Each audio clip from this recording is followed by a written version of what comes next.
Hello, everybody, and welcome back to my tiny corner of the internet. And we're back with another speed build, but we're actually doing something way different this time. Actually, we're being social for once and participating in I was supposed to say speed build. No, we're participating in a shell challenge. Okay, I already failed already, but we're actually doing TinkSims98's shell challenge. I feel like making like participating in these challenges are really fun. I don't know why I haven't done them before, but this is my first ever one, so I hope I did okay. I'm not sure, but yeah, TinkSims98, if you're watching this, congrats on 100 subs. You totally deserve it, and keep up the good videos. Did I nail that? I did. Anyways, moving on to the build because I have nothing else to talk about.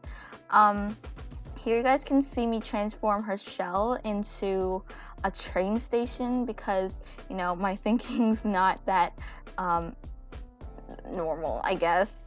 I don't know why I didn't just do like the average suburban, because I feel like that probably would have been the smarter decision, but I just took a look at this shape and, you know, I scrolled through debug because that's where I obviously get my inspiration from.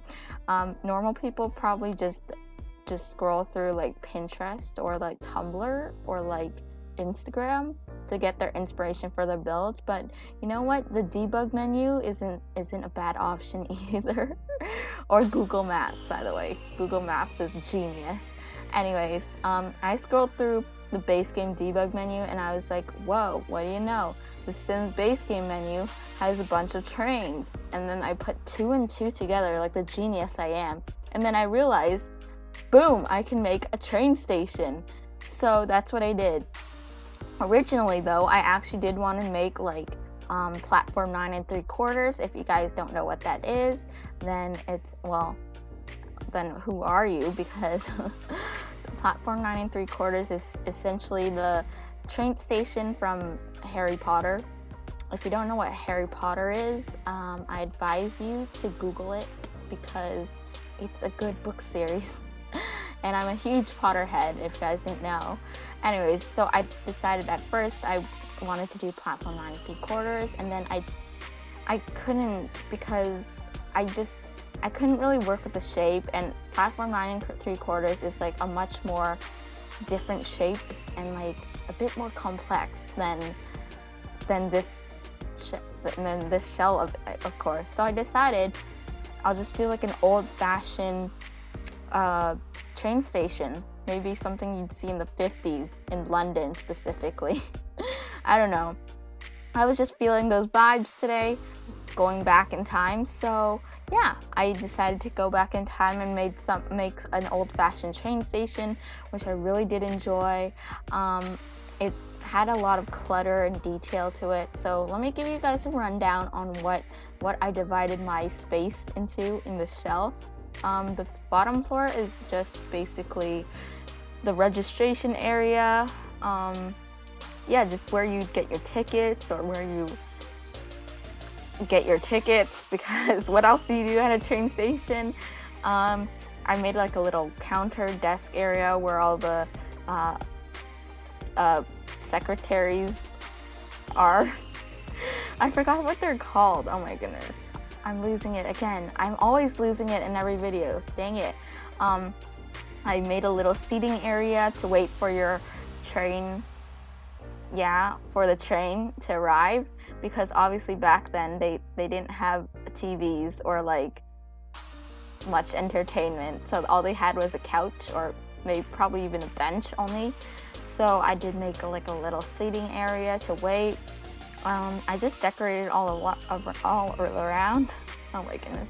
And then at the second floor, I did make like a private office that at first I wanted to divide it into 2 offices, but then I'm like, nah, screw it, because obviously this is probably where the owner of the train station would sit and like do secretary stuff or like business stuff.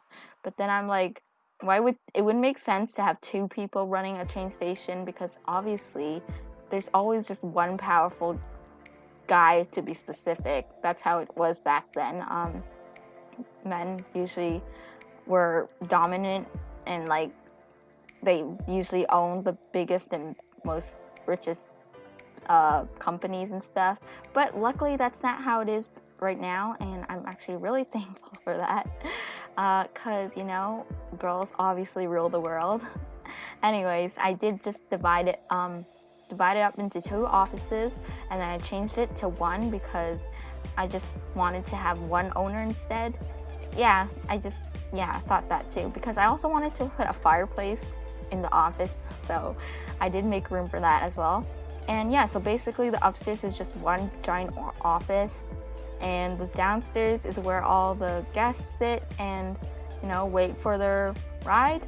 And yeah, I didn't really show like the outside of me decorating like the train tracks and stuff. I did have to make my own custom train tracks, because obviously the Sims don't have that, or maybe I didn't scroll through debug enough. But yeah, anyways, if you guys didn't see or notice before, I did try to keep this all base game, because why not? If you somehow need a train station in your game one day, you know, this is the build for you, because obviously everybody needs a train station in their game. So yeah, I really do like how this build turned out in the end, and I really do hope TinkSims98 does see this somehow. But it was such a fun build challenge to do. It's not something I normally do, but I will try to do it more in the future. I also am currently working on Katina's shell challenge, so also stay tuned for that. And yeah, that's it for this build. I hope you guys do enjoy, and if you guys did, don't forget to leave a thumbs up, like, comment, subscribe, and I'll see you guys in the next video. Bye!